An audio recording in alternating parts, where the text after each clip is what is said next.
At this point, the trail is going to take us from the woods into a meadow. So we'll see a little bit of different habitat out there. Not much growing here, except for these buttercups. Now there's a reason for that, of course. Buttercups don't taste very well. They actually are poisonous for cattle. And this meadow is grazed by cattle, so they leave these flowers alone, but they eat the others. There they are. I'll have to sneak by that herd. They're probably used to people walking through here. This trail gets a little busy, not as bad as some other trails. And I'm not the only one out here. Here we've got some fleabane blooming. Some ox-eye daisy here. This is not a native. These have been introduced. This, I believe, is the Carolina Falls dandelion.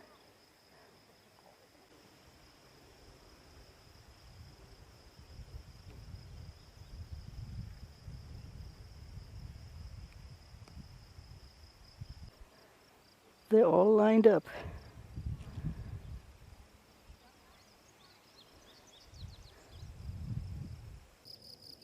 Lots of that fleabane and ox-eye daisy out here.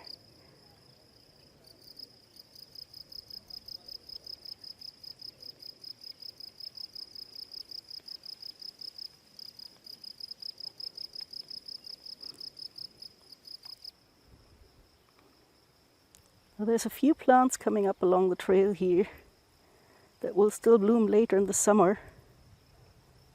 Like these here with the whorled leaves. I believe that's Joe Pye weed.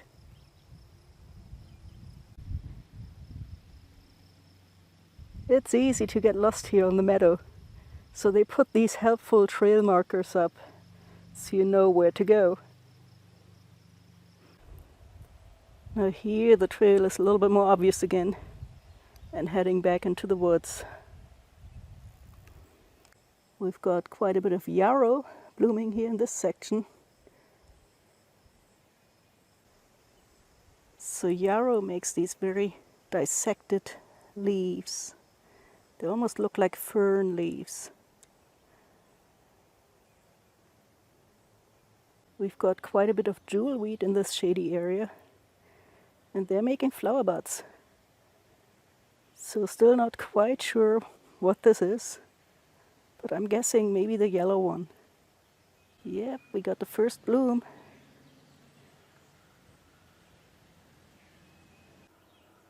Jewelweeds can be a little confusing. Color is not always the best indicator for species. So you look for that spur at the end of the flower. We have knotweed starting to bloom here.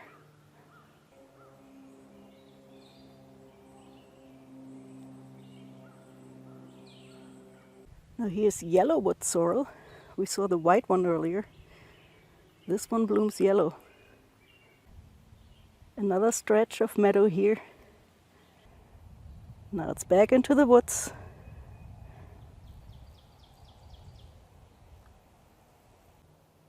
We've got some spiderwort in bloom here.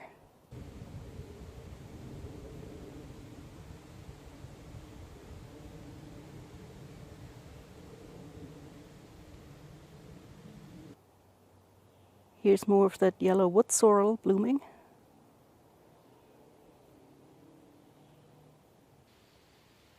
Those summer bloomets are still up here along this trail as well.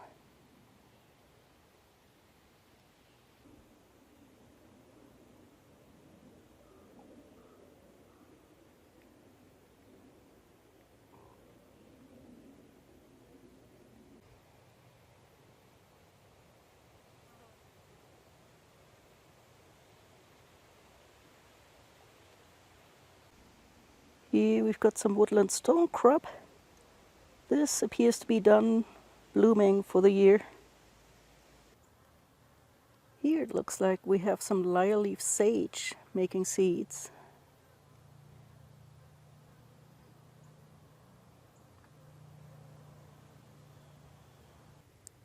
This shrub here is a flame azalea, but they're pretty much done blooming for the year.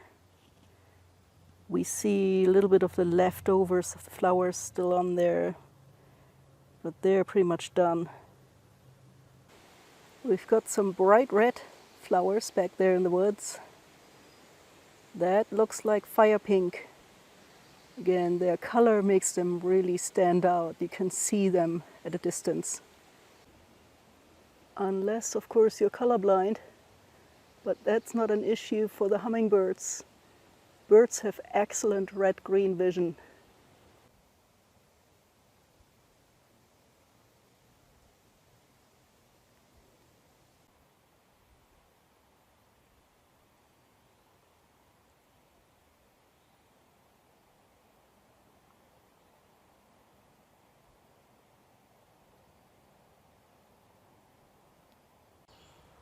Here we have another plant in the clubmoss family.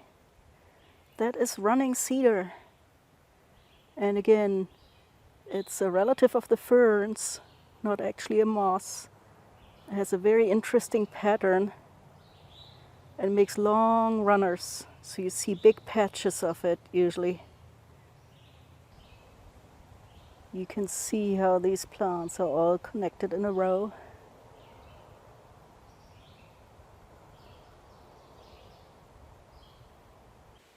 So here on the side of the trail, people have trampled across some of these, and that exposed the structure of the runners here.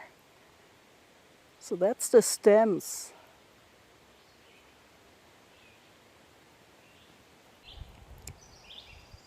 Here you can see how this running cedar has covered the entire hillside.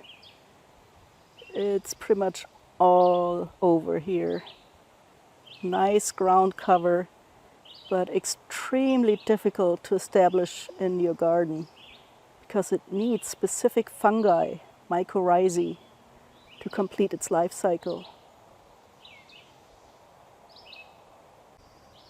Now, as I said, these plants are related to ferns, so they make spores. And these are their spore-producing structures. So these are just now starting to make the new strobili for the year. That's where they will make the spores. So here we have some of the new growth, and then the old one, last year's strobili, right next to it. So these have already spread their spores. Now this part of the trail is a little steep, so you want to follow the directions, follow the signs. So you're going downhill. And watch out for all those roots on the trail here. Now this here is a big old red oak. And based on the branching pattern and the size of this tree compared to all the younger trees around it, you can pretty much tell about the history of this tree. This tree must have been one of those isolated trees out on the meadow before the forest started growing back up around it. So it's got this nice branched crown because it used to have the space for doing that, because it was the only tree here. And then the forest started growing back around it, and now it's surrounded by all these younger trees with much thinner stems.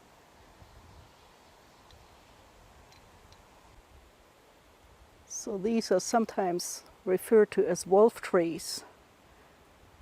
They used to be the lone wolf, but now they're surrounded by forest again. Now we're about to head out into another clearing here. This one is not grazed, and you can immediately see the difference.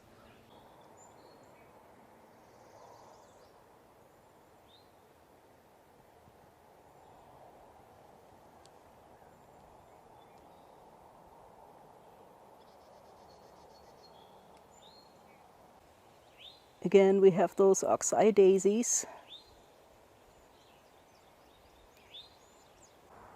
Lots of plants here that look like goldenrod, so this will bloom later in the summer.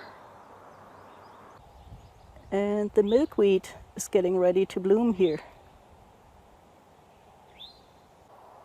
A nice view of Grandfather Mountain there, already partially hidden in the clouds. Yeah, it looks like it's going to give some thunderstorms this afternoon. Got some butterflies flying around. This one is surprisingly well camouflaged, unless, of course, it opens its wings. We have some early succession trees here. We have tulip trees, and then we have eastern white pine.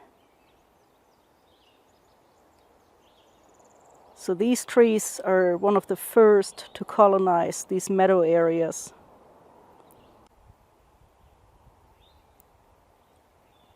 More pines here along the trail. And then in the back there, another one of the tulip trees.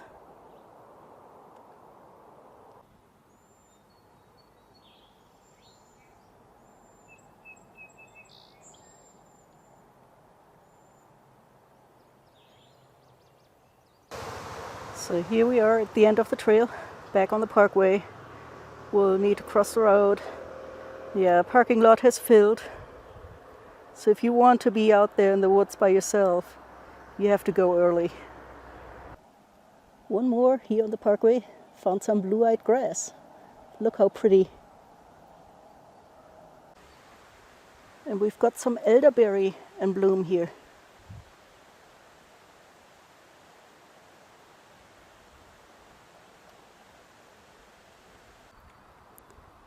Last but not least, make sure you check yourself for ticks after a hike like this, especially if you've been walking through meadows. It's going to be a pretty bad year for ticks.